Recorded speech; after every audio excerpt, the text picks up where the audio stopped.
Who'll be coming to round the stage?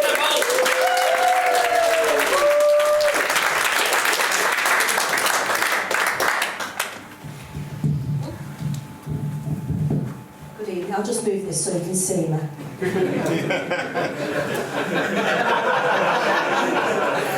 Anyway, so I'm here tonight, nice to see everybody. I've got dressed up. I always get dressed up for a big night out.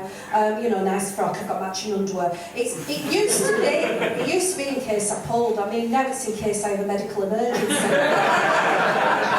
But it's like, I don't know if you can tell, I'm from up north. There's a few northerners up here. I'm from up north. I'm from a little village outside Manchester called Rochdale. No, you don't know it.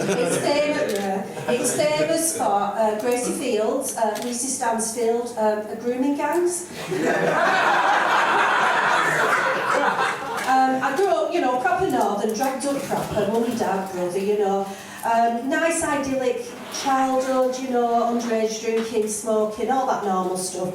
And it would have been perfect, but my mother were nuts. Absolutely barking mad. She was obsessed with the weight. Obsessed. Proper yo-yo dieter. Now, if I give you an example, 1980, she was the North West Slimmer of the Year.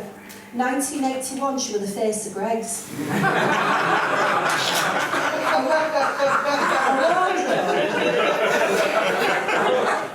Another pie companies, yeah.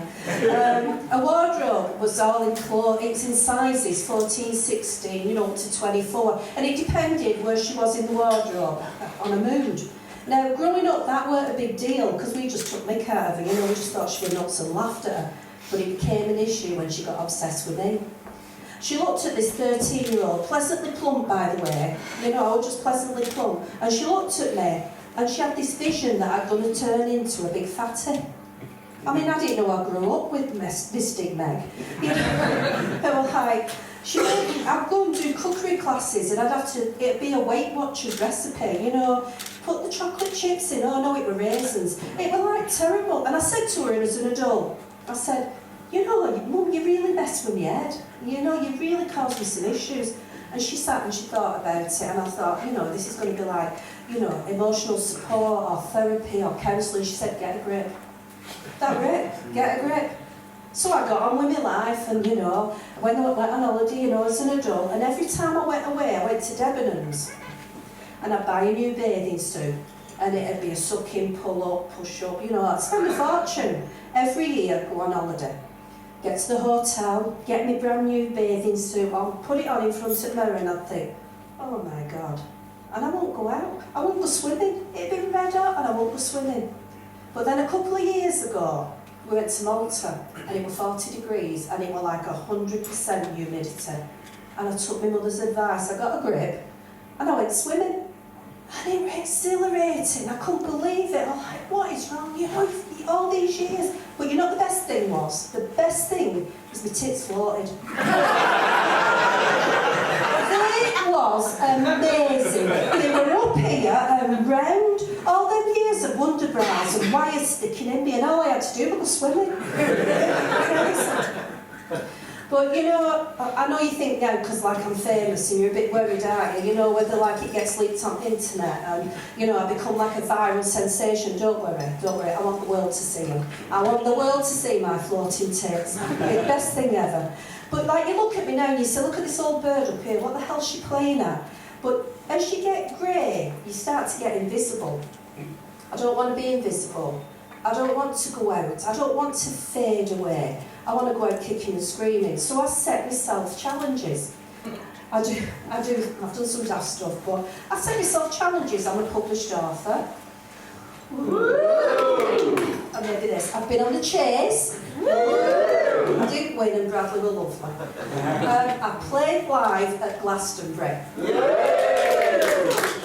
I strung a ukulele in the car park, and I'm having that.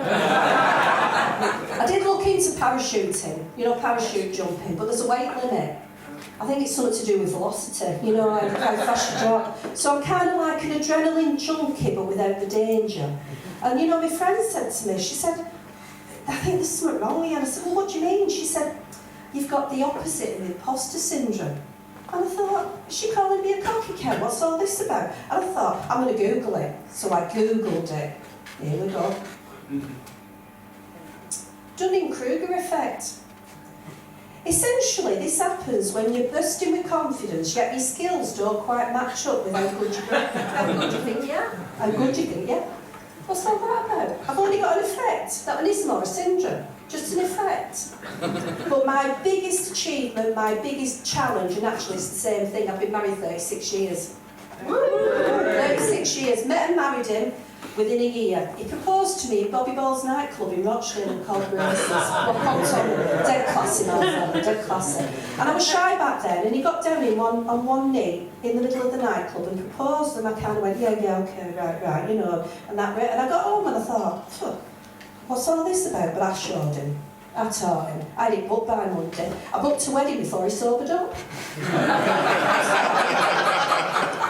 But you know, when you first married, sex is pretty wild, you know, and you're ripping each other's clothes off. And I know for younger ones it's a bit hard, but if you squint, I've got kind of a Kate Bush thing going on.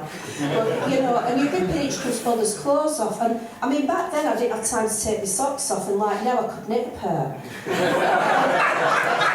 And he said to me one night, he said, "Put it at the fridge." He said, "Get some out of the fridge." He said, "We'll have some fun." I thought, "Oh, I'll have some of that."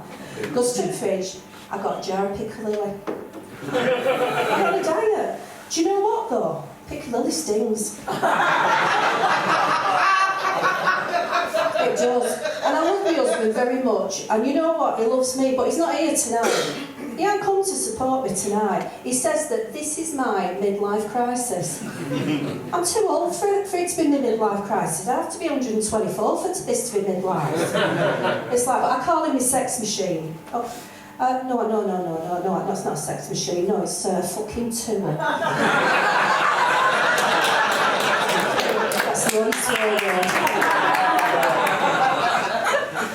But you know, when you first married, you know, things are different, and I couldn't fart in front of him. I used to go to the toilet and I'd cough just like that, and I'd fart to cover the sound of it. I spent that much time in the toilet that first year that he thought I had COPD. And I'd just like to finish this saying, you know, I'm very considerate. I don't start farting at night until he's fast asleep. You know, that's how my marriage has lasted. And if we ever die in the night, you know, we pass away peacefully in the night, I promise you, it will not be natural causes. It'll be methane poisoning.